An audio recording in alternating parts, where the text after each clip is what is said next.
10 years ago, I passed my nursing exam. I even made a YouTube video on how to pass it, and it blew up. I was the guy that had it all figured out. I had the degree, I had the scrubs, I had the approval of my mom and dad, I had the respectable career path. I did exactly what you're supposed to do to be successful. Almost 8 years to the day I started my jiu-jitsu journey, and I haven't worked a hospital shift in years. I walked away. I took the bullet, quit a completely stable career, and chose to be a martial arts instructor.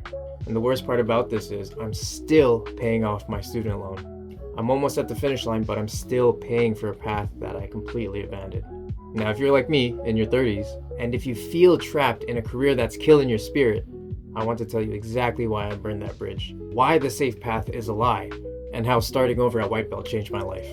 Healthcare. Yeah, let's talk about it. With my Filipino background, the first thing that people will ask about is what do you do for work? And obviously, money is tied into that always. And nursing is one of the common things that Filipinos tend to dive into, over here, at least in North America. Now, sure, the money is great, but what they don't really talk about is the culture. Now, in nursing, there's a saying, nurses eat their young. When you come in as a rookie, you aren't mentioned, you're hazed, you're judged. I was already the guy that struggled with the fear of failure. I was terrified of being judged.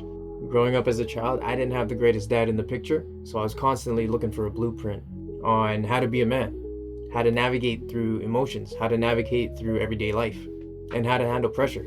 Now, my personal workplace, it didn't give me that. It put me in a tough environment where they would just watch you drown, only to help you out in the end and take credit for it. Now, it was heavy on my mind.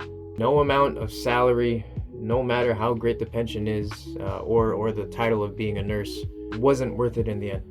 So I quit. Now, while all of this was happening, 2018, that's when I found jiu-jitsu. It was such a different atmosphere. Instead of senior nurses trying to break me down, I met individuals that were willing to build me up.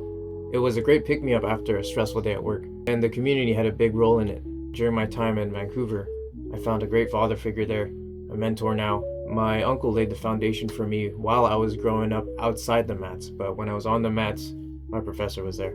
He taught me more than just your typical takedowns, your sweeps, and your attacks.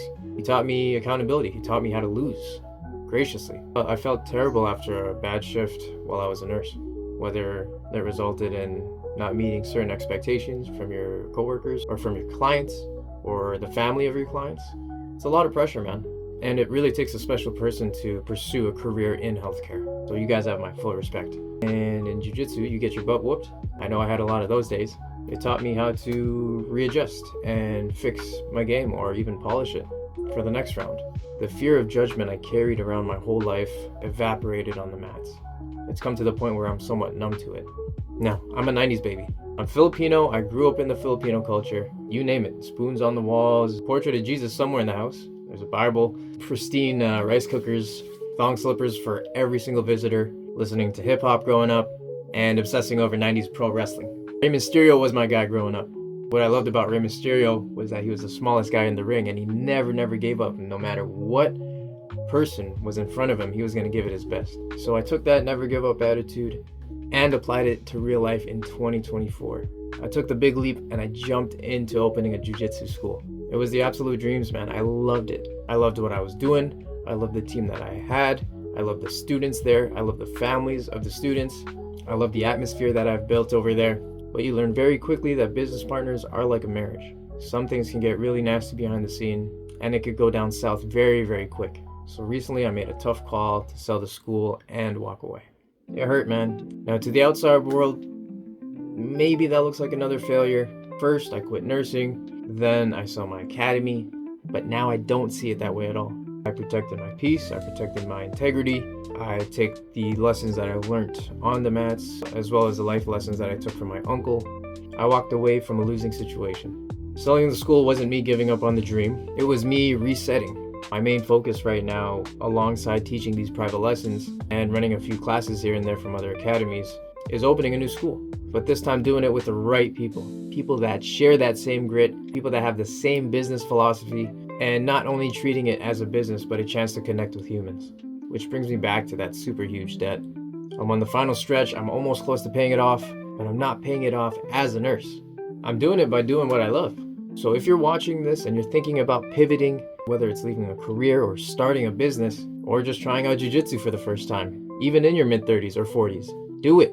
It's not too late. You are not too late. The time frame you were sold on is a lie. I'm laying it all out there, you guys. I'm going to share everything that I personally know about running a business, the psychology of teaching, and what it actually takes to rebuild your life. And I'm going to take you every single step of the way. Feel free to subscribe. My comment sections is always open. I'm always open to a conversation. And as a side note, if you need anything jiu-jitsu wise, you know I'm your boy. Well, that's it for me. I'm signing out.